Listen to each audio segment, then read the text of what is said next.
So in the part of discipline, say that when we are talking about the discipline or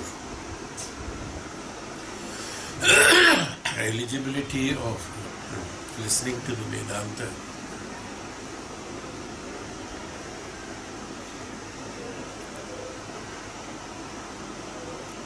here it is not a study alone or not at all a study, it is a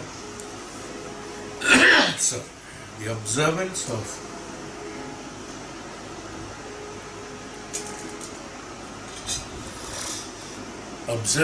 discipline in the life.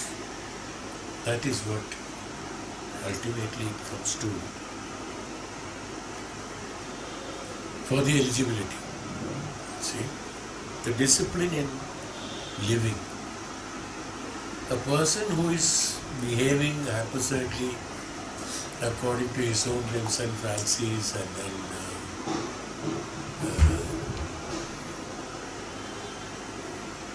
getting involved into only materialistic activities and his mind is not inclined for the upliftment of himself in the field of the activities of the spirituality. Spirituality in the sense it is the truth, the reality, the truth, whatever you can call it, who is wanting to have entanglement only with the external world and emotional satisfactions, he is not eligible for this straight away. Why? Because he will not pay attention to all this and he will not be in a position to maintain the discipline of life. That what is actually necessary for an individual. It is not only for listening to the Vedanta, even though we have mentioned it specifically, because it is specifically for a particular purpose we are discussing this. But whereas when you look at it, ultimately, you will get an answer.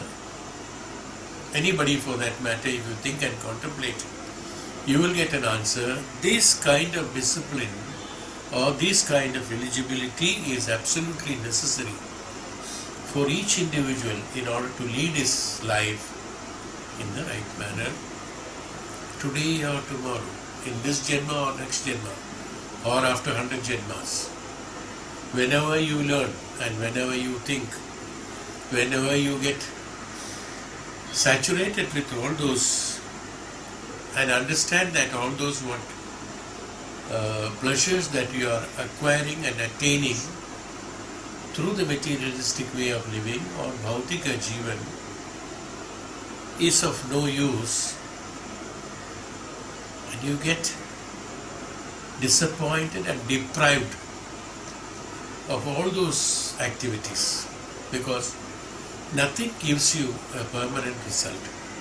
None of those activities will give you a permanent effect, permanent result, a permanent happiness and a permanent solution for many things in life. In every Janma he will keep on asking, why is this problem for me? Why am I suffering? Why am I having problem? You see, look at ourselves. Throughout life, from childhood, one had been asking these questions and keep on asking questions. One will keep on asking questions till the death, and while dying he will say, why should I die? Or why am I having all this problem? Or the other way around, why am I having all this problem? It is better to die. And he is not dying. That is another problem. You got it? That means none of our activities, none of our behavioral pattern in the way of living, none of our characteristics, none of our education, none of our understanding and none of our discipline is giving us the answer for the true life, the answer for true happiness, the answer for all my problems, all my understandings and misunderstandings. They are all known as ignorance in Vedanta. So I am not finding an answer, I am not getting enlightened from that ignorance to the knowledge. It's called an enlightenment. Many should not, listening to the words, should not understand. Enlightenment is only for the sannyasis who are sitting and doing tapasya in the forest. No, enlightenment is simple thing. Coming out of the ignorance, getting the knowledge. Having the knowledge is called enlightenment. This enlightenment is necessary for anything and everything. Unless that is provided. That is why I thought that this is very important, that everyone should get the benefit of at least knowing, even though they may not be having time or they may not be in a position to completely practice this discipline of eligibility of listening to Vedanta or practicing Vedanta, but at least he will know that this is the direction in which I am supposed to travel. A beginning can be made. Vedanta says, Veda says, the Shastra says, never one is late for walking into the path of self-realization. One is never late. Why did he say that? Why? Because it is the self-realization. It is the realization of the aham. It is the realization of the self. It is the realization of the truth. It is the realization of the Brahma Sakshatkara. That is definitely concerning you as a Jivatma. Anytime, anywhere. There is no place, there is no time, there is no specified circumstances, situation that you can start at any point of time. You can start. It is not necessary one has to be sitting in the temple and then you will start thinking of the spirituality and trying to go into that, or you are any time, anywhere, anything in between of any of your in your karma's functions, you can take a decision that from now I would like to know what is it. Have this enlightenment, this decision making. Have no restrictions of place, circumstances, situations, age or time or anything for that matter. Even the last day of life, one can decide that okay, none of this enlightenment can come. None of these are beneficial to me. The truth is this, the realization of that itself is good enough. Even a fraction of a second, this realization comes. It doesn't take too long. Fraction of a second it takes to understand this truth and starts behaving in the path of that reality, in the path of that understanding of the true enlightenment, coming out of the ignorance, getting entangled in it. But there are people who are not knowing about it, and unfortunately since they did not have, or they did not direct themselves or try to direct themselves in order to rectify themselves, only they are entangled into problems and difficulties and discrepancies. They did not know which way to go, is why many people probably they are stuck. But after some time, after firm determination and inquiry, he finds a solution in his own self, in his own mind, that to find out a path, to find out a person, find out a situation, find out a circumstance, find out from where I can gain this. Like any great noblemen, when you go to their history, past histories, you will find they all have taken a decision like that.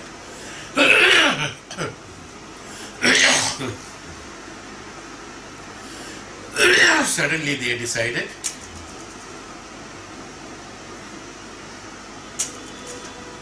the thought came to them, they decided, they started moving on. And once they started moving on, there was no turning back and looking at this way. So these qualities are required. So I am describing about the qualities. This is called eligibility. Once here in this, it is not only learning and by hearting and understanding of this, not even understanding. It is beyond that. One should be in a position to practice it and one should be in it. Then only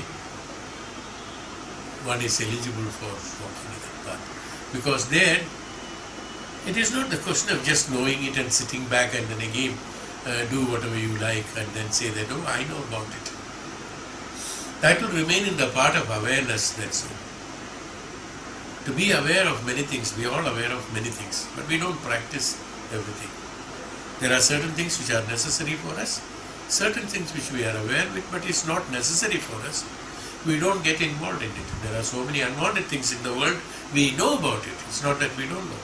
But we don't get involved into all those things, but we know that it is not right for our life. You see?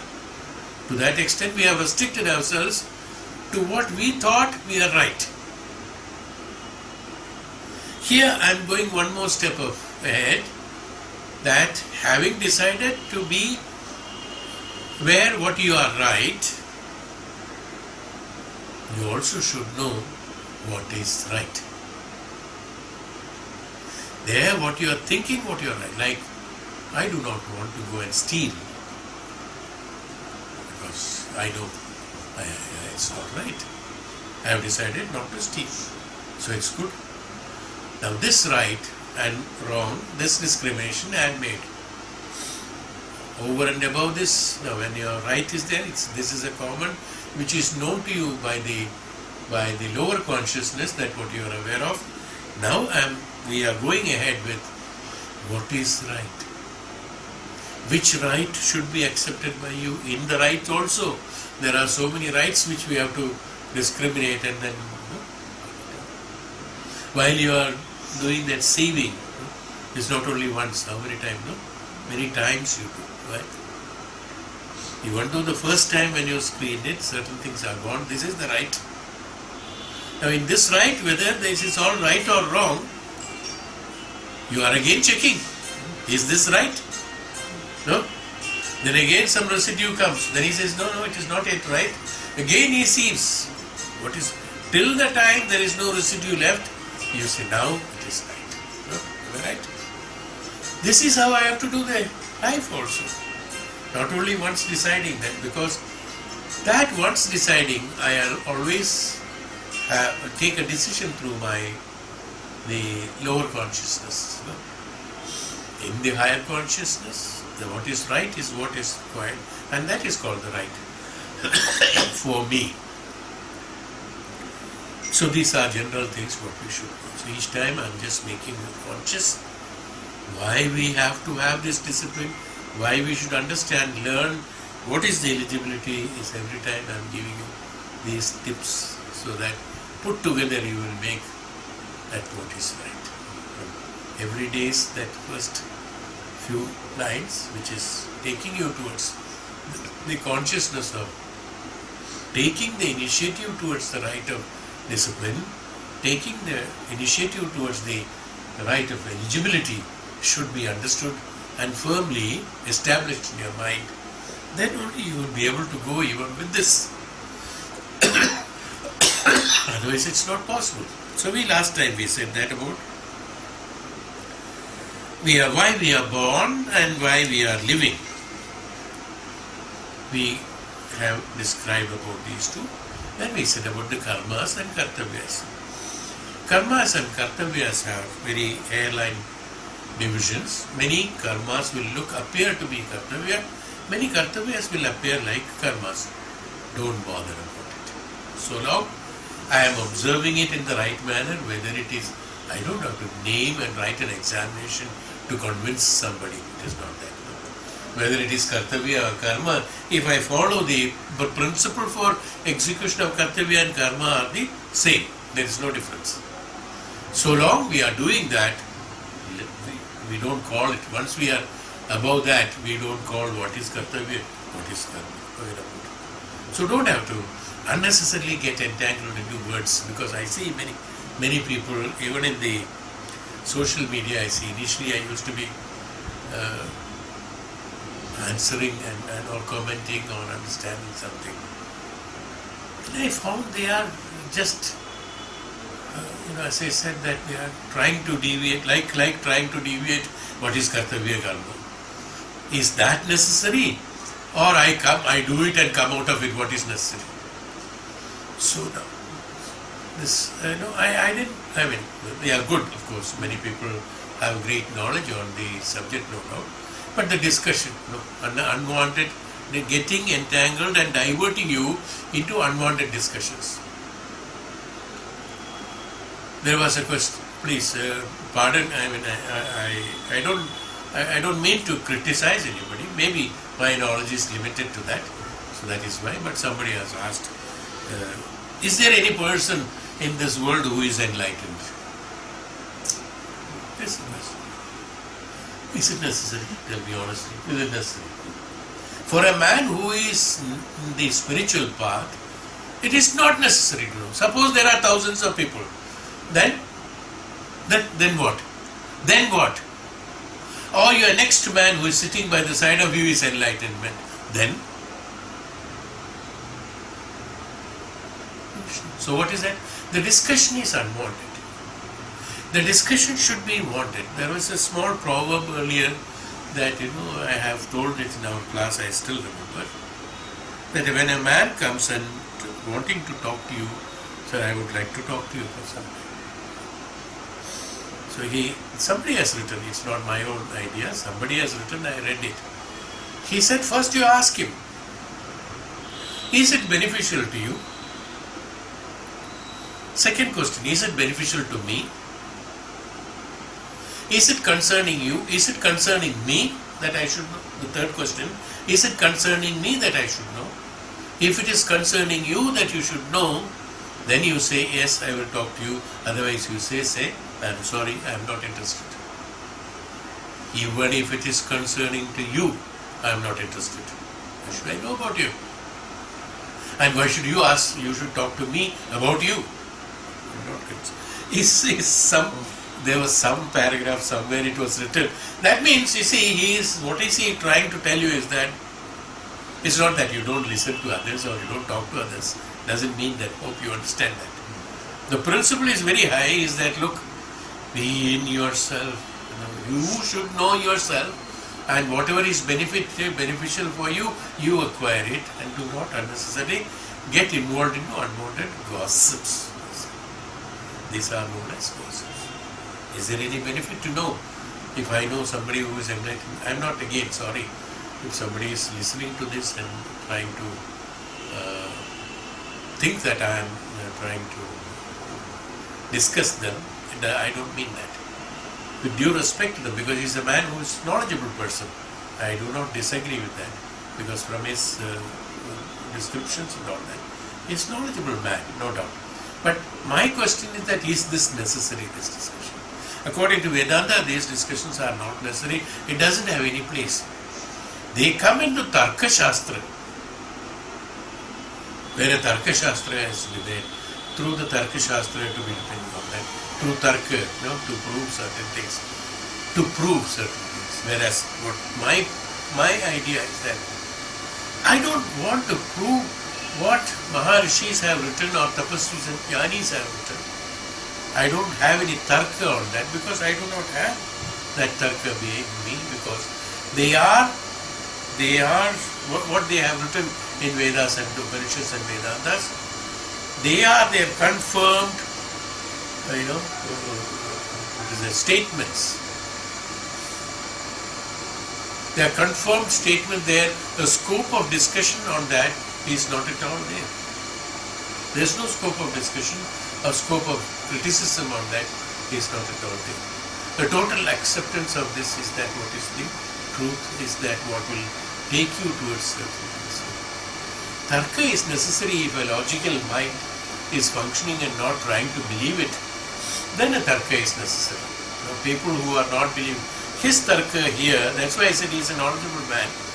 That specific sentence is meant for, may not be for me, or people like me, but it is meant for those people who are logically trying to prove that, is there an enlightenment or not? Or is enlightenment necessary? Or is there any physical example that I can see an enlightened person is there or not? So you can look at him and study. Now, can a logician, or can a person who is living in the Bhautika Sukhas and Bhautika Jivan, can he look at an enlightened person and say, what are the things required to be like you? Is the enlightenment some book written on the face that everybody can read? Verse come verse we can see his aura. Verse come verse we can see some of the activities what he is doing is miraculous. Is that enlightenment? That what you want to study? No. You got my point. So that may be meant for those people who are in the basics, who are wanting to answer their own ignorance, questions on ignorance and questions through logic. They want to answer such questions and waste their time. As I told you, the question is that if I say yes or no, whatever it is. Yes, somebody has answered also. He has answered, there are so many people who are enlightened. Now what should be the next? You should continue with the discussion. What is next? Is there any next? Then you have to ask, show me who is it. Name, then next. After you have provided all this detail, then next what? You got my point? So, this is not meant for logical explanations and things like that. Explanations are there if you want to know that the analytical details, that if you want to know Vedas, you can read the Mimamsas. Purva Mimamsa, Mimamsa and Uttara Mimamsa explains about the analysis of the Vedantic principles. That is okay. They are not like this, that's what I said. So it's only an example I have told. I don't mean to discuss anybody on this, but I just thought this idea, I'm talking about the idea, not the individual. Is it necessary according to me? I may be wrong again. According to me, is it necessary? No, I don't find it is necessary. So the principle that is it concerning me is the question I am asking. It's not concerning me. Fine, I am not bothered. Whether there is an enlightened man living in Himalayas or not, what will I do? What will I do? Huh? See? I must become like him. Okay, fine. That's all. Now I cannot learn anything by knowing that there is an enlightened person. They are all unbounded. You got my point of discussion, I believe. Or whoever listens to that, they should feel that I am not criticizing or discussing others or other things. It's only meant for a classification. There's a method called Neti, Naiti to understand certain things. This is one method, but I have used that Neti is that how you should follow, is what my principle. That's why I told, in order to say Neti, that's not necessary. This is not necessary. You got it? It's only for the purpose I quoted, and I can quote only what I know with my little knowledge. That's all what I can say. So we are discussing about the karma and kartavya. This all started from that bifurcation of karma and kartavya. Too much of analytical identification of karma. As I told you, it looks same or similar. Karma and kartavya, not much of difference. Don't break your head on identification of that. What is required is that I must come out of that. Purpose of describing all this, that not to get entangled into activities. Please remember this word. This is very important. Whatever we are explaining here is not for entanglement into activities, but to come out of activities.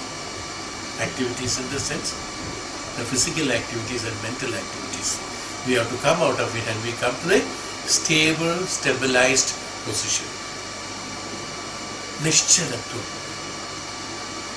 Nishchalatvam is that when we fill up all the whole space. I told you about the Brahman. When the whole space is filled up, where will something move when there is no space?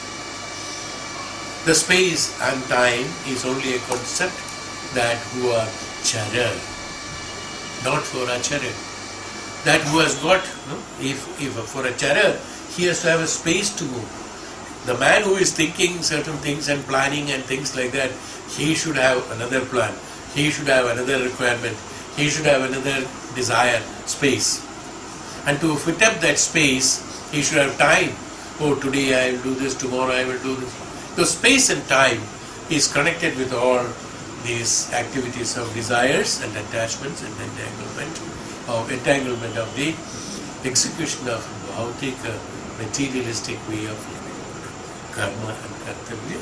In kartavya, I have explained about what is kartavya. We have said that was concerning about the individual. Putraha sakha va bhrata, ya pita va yadi va guru, ripusthanishu vartanta kartavyaha bhuti vichchata is the third one. So these are the things what we have explained. These are concerning about the individual. Now, there are three kinds of kartavyas or karmas. Okay, that is different. Now, kartavyas are there. So this is individual kartavya to individuality. We have also a kartavya towards the society, to a family, and to a society, to a nation. We have also. So kartavyas are, that is why it is swadharma and parodharma, paradharma. In dharma, we have classified them swadharma, paradharma. Kartavya also is like that. I don't have to again classify swakartavya, parakartavya. No. Swadharma and paradharma, this includes the, that's why kartavya is an integral part of karma. It is not divided separately. It's an integral part of karma. Okay, kartavya comes in karma. So what is that? Swadharmam. These are all coming into swadharmam. Because swa here is that sharira and mana. Kransa for a jivatma, for a sharira and mana. So this putra, sakha, bhrata, pita, taking care of all this. I said these are all meant for swadharmam. Society dharmam is there. In order to maintain the peace in the society, no other things attack our society and destroy the society. No? Like intruding into a society with some other ideas in order to break up a society.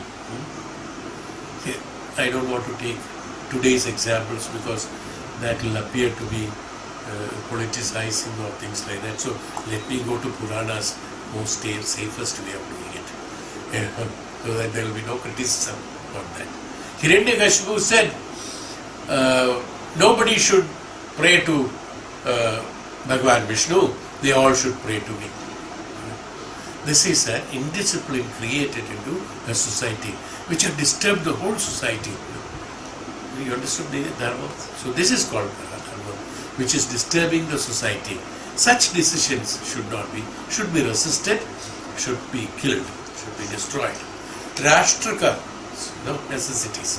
For a Rashtra, an enemy Rashtra attacking a Rashtra for the purpose of their own benefit without any reason should be resisted, should be fought for. Mahabharata Yuddha was meant for that, adharma, in order to kill the adharma, in order to destroy the adharma.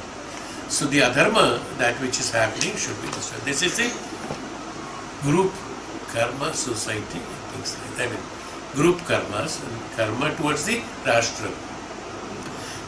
When Rashtra is there, then only the society is there, then only we are there. So we also should understand that they are all linked with that. So there should be a Rashtra Dharma. So Rashtra Dharma has to be maintained. We cannot go against our Rashtra. We have to make our Rashtra stronger so that I will be stronger. Is the principle. So this is called Dharma. You understood what is Dharma? Now what is Dharma? Many had been looking for specific answer, then I had to find out myself. But I went into, actually for the benefit of me, I went into a little small research I can do. Normally I would not have done it. But this class has made me do that. I must thank, and I am grateful, gratitude towards this session. Because of session I intended to do that. I found out that he has divided into society, society and individual, and an individual, 3 karma. But then you will, at last you tell me what we derive out of it. Society is the meaning of dharma is, no, he says, it's not mine, somebody else said that. Meaning of dharma is that which sustains two people, sustains the people. That's what he talks about, the dharma of society. This is, don't know. If you understand, you tell me. Society of individual, which accomplishes the 3 tasks of the exceptional administration of the entire world. 3 tasks.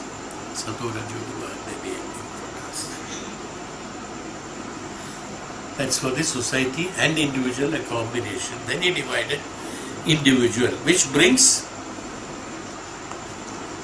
about the evolution of individual. Which brings about the evolution of individual is karma. Is dharma. Sorry, not karma. I'm talking about dharma. We require everything, as I told you last time, I think, to remind me, the karma and kartavya should be done dharmically, he said. So this is what he says about the dharma. Okay, the karma should be done dharmically. So anyway, I have finished the other one. Individual kartavya and kartavya towards that, and karma.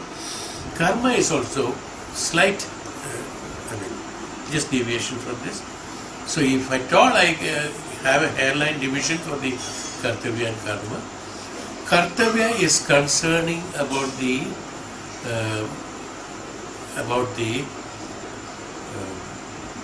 associates in our life, concerning the associates in our life, and karma is meant for uplifting ourselves. That means karma meant for uplifting an individual. That may not be comfortable for others. That may not be necessary for others. That activity may not be acceptable by others. That activity may not be necessary for others. But individual, like meditation. You want to do meditation. It can be called as a karma. So which provides, as he rightly said here, which brings about the evolution of the individual. So whatever that brings evolution to the individual, sannyasa is an evolution to the individual. Taking sannyasa is purely a karma. It's not a kartavya. You got it? This certain items, certain activities you can distinctly divide into karma and kartavya, but there are many other things which will be a mixture of this. I mean, it's difficult to, like personal evolution. Anything that you are doing for a personal, individual evolution, that means bringing up, is called a karma. To bring ourselves up. To bring ourselves not entangled. So, I do not want any of these things. I don't have desire to attack all these things. It may be somebody says, no, you should take it. I say, I don't want it. I don't take it. It is for personal evolution. It's not linking with that. Whereas in kartavya, certain times what happens? You take this, okay, I take it. Even though I don't need it, I take it. Because it comes to a kartavya. Because that may be a happiness or creating some sort of happiness to the others along with that.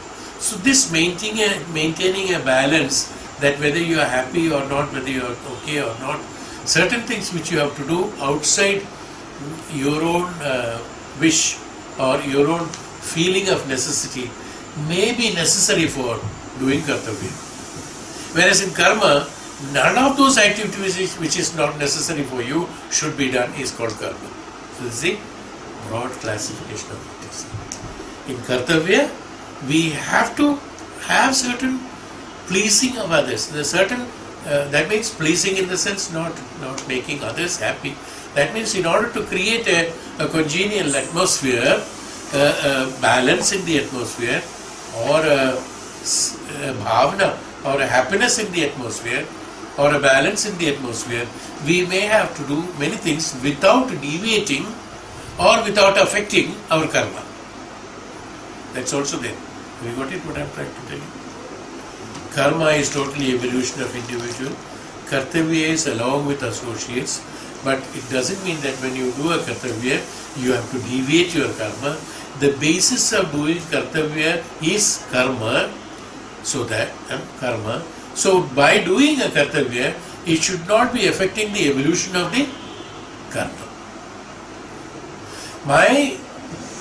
This here, an example I will draw to Valmiki or Ratnagar. Ratnagar wanted to please his wife and his father and his child and his family. He said he is looting others and killing others for the happiness of them, so that they can provide him a lot of wealth. Till the time Maharshi comes, Narada comes and tells him that, ask them whether they will be a part of your sin. That's what you are doing. So when he found out that no, they will not be becoming a part of sin to you, the wife said that it is your kartavya to look after your family, so you are doing it, so that becomes your karma. You got it now. See, these are, I don't think anybody would have gone into this detail of that, but many people might not take it.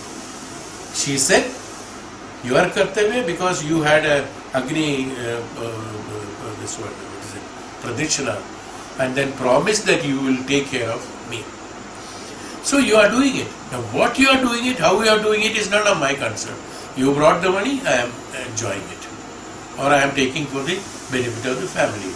Now the result of how you brought it is yours. The result of how I spend it is mine. These are karmas. Both have got karma. One, logically and sincerely utilizing the fund that has been brought by him. Not wasting that fund, utilizing it for the benefit of the family and upliftment without any insincerity on that is the karma of that wife, Ratnagar's wife. Isn't it? What got it? The right way of this one. But distribution of that fund between the son, the father, him, her, and for the maintenance of the house and this, that, everything is justifyingly done is the kartavya, and by doing that kartavya, the benefit of that sincerity and honesty, spending it in a justified manner, that karma of her, she will get that benefit of it. So in the kartavya, both karma and kartavya is involved. By doing the kartavya, everyone is benefited, but that karma, like that Ratnakar, when he did that, his kartavya he has done. His kartavya to earn money to look after the family he has done. But the karma of that has to be enjoyed by him only. Now what happened?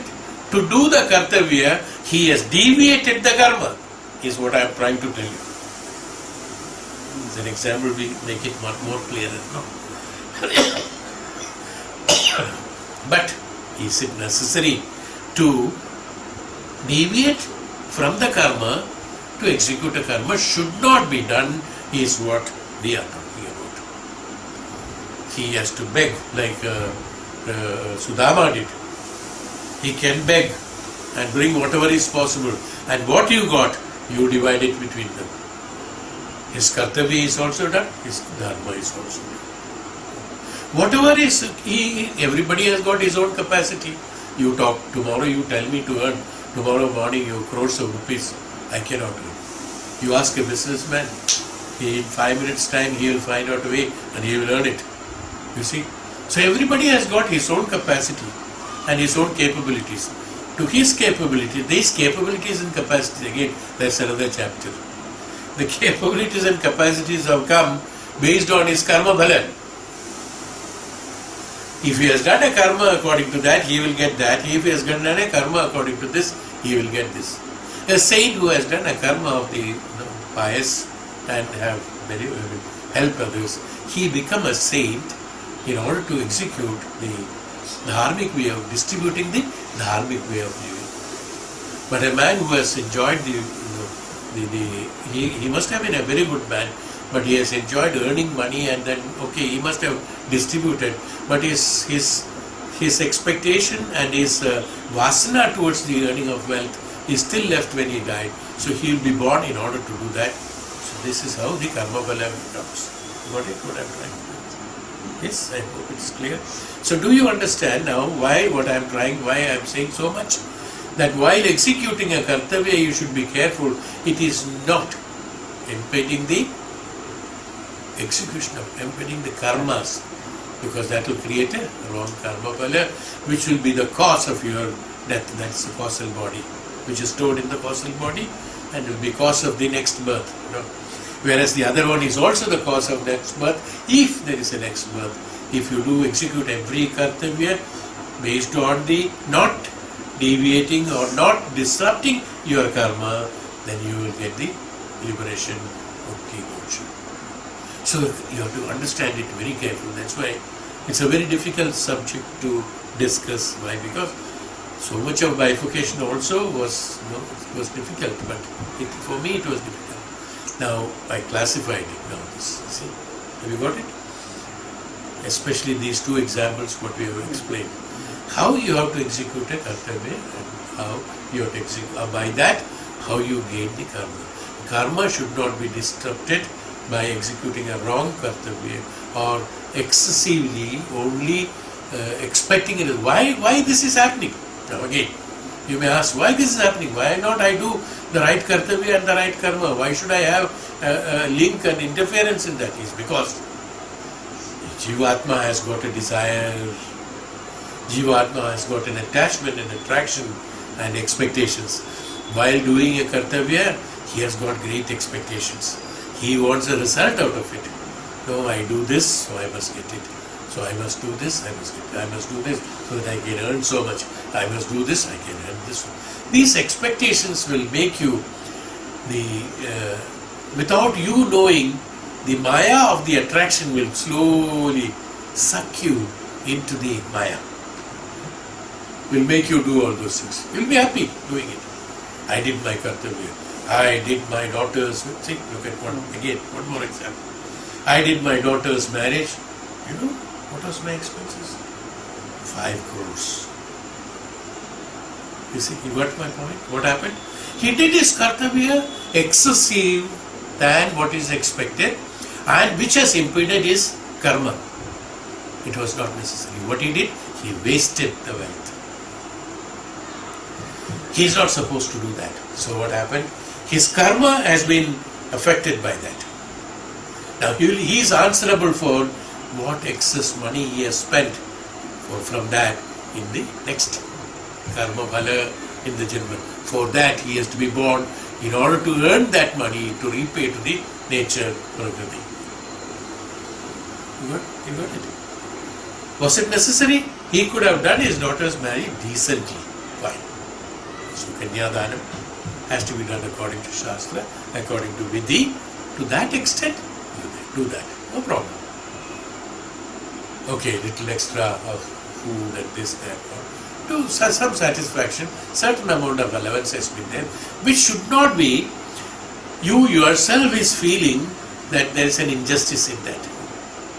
Why he is telling that why I did my daughter's marriage spending 10 crores of rupees? Just an imaginary figure. Why did he say that? He himself knows that it is not necessary.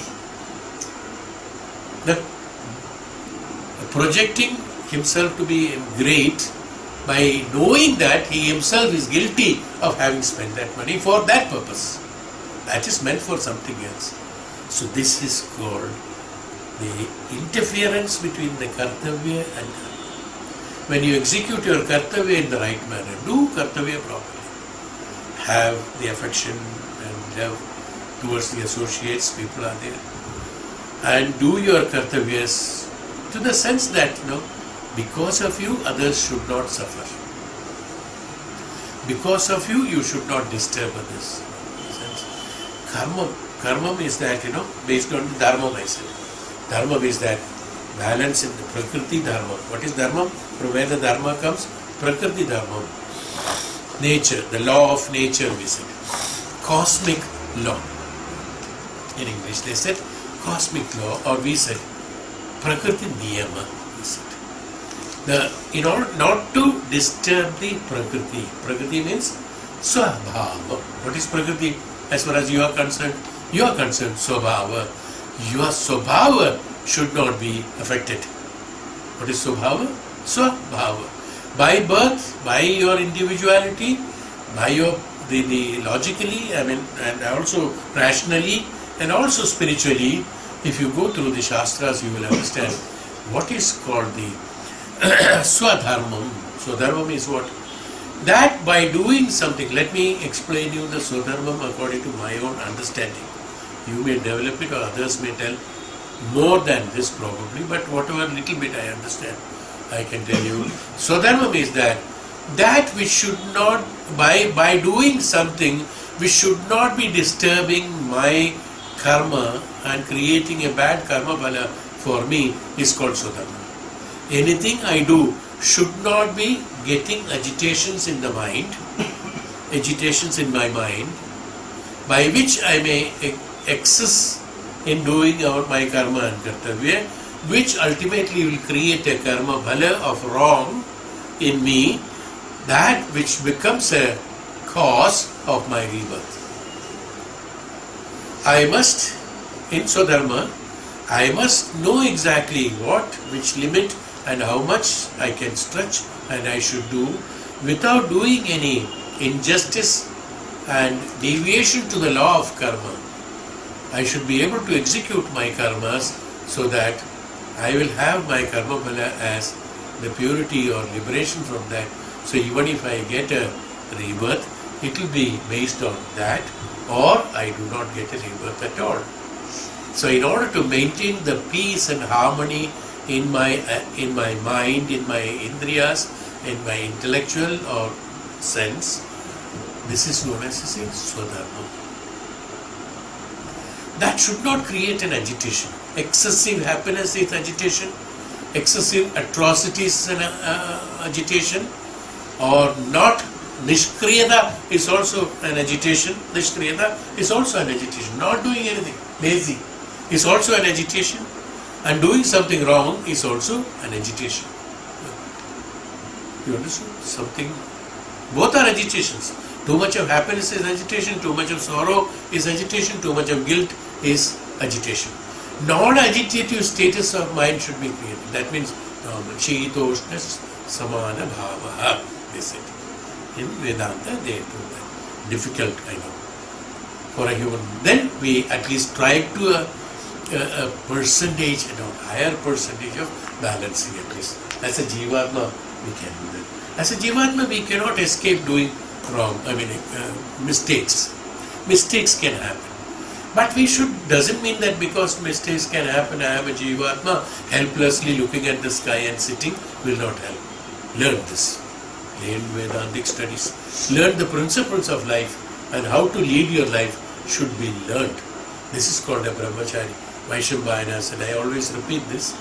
Vaishambhayana said, or Yajnavalkya said, the brahmachari is the true eligible person in order to lead the right way of living. Okay, fine. Now let us continue.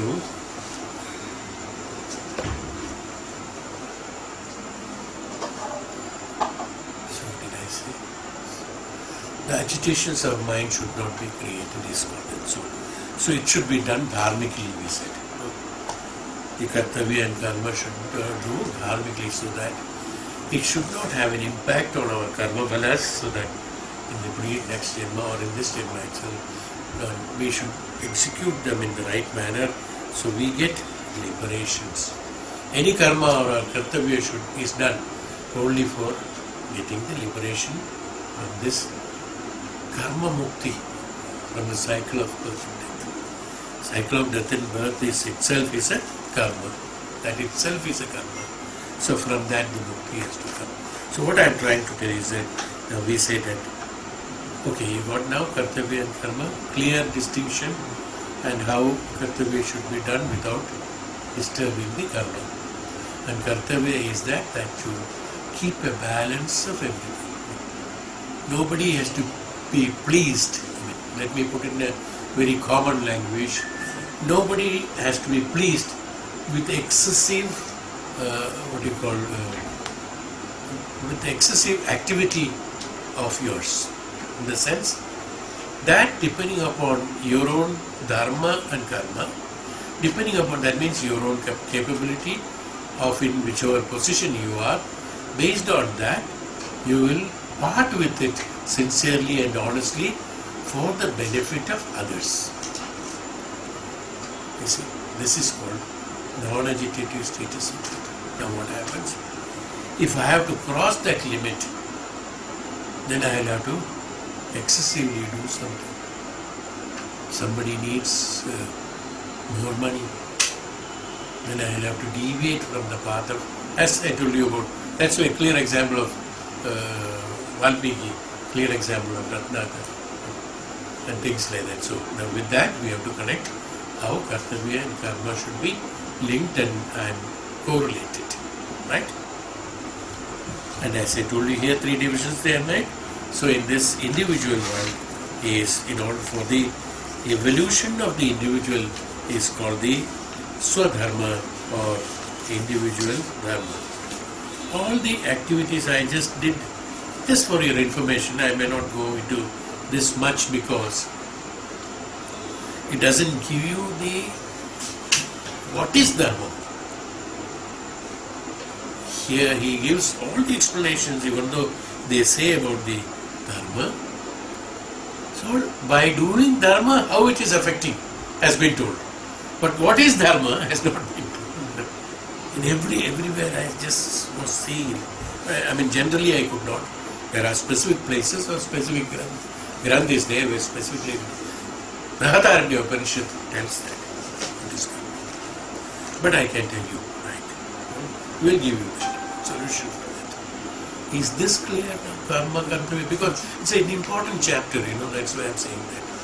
If you've got doubts, you must ask. So in Dharma they said, Dharayate iti dharmaha. Anything that is being taken by you.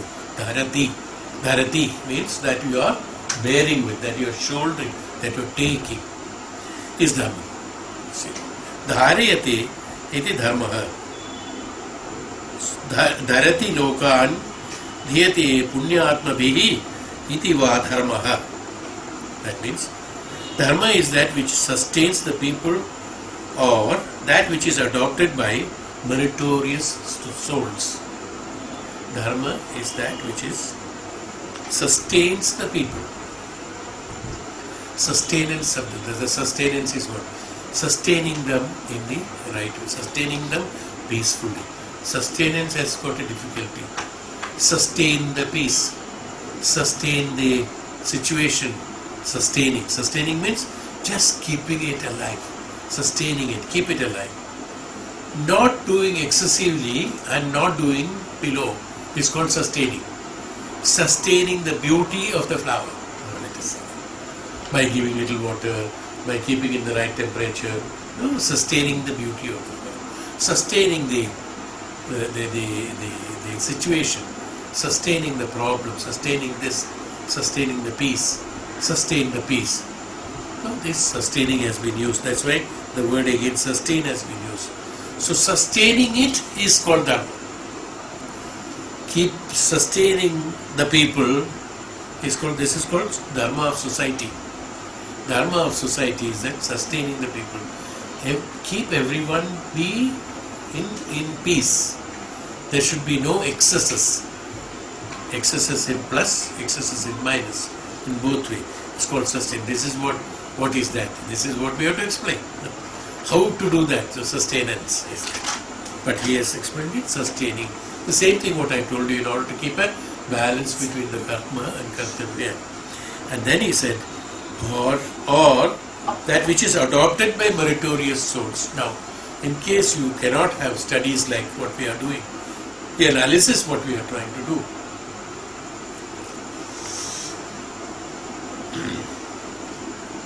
In case we cannot do that,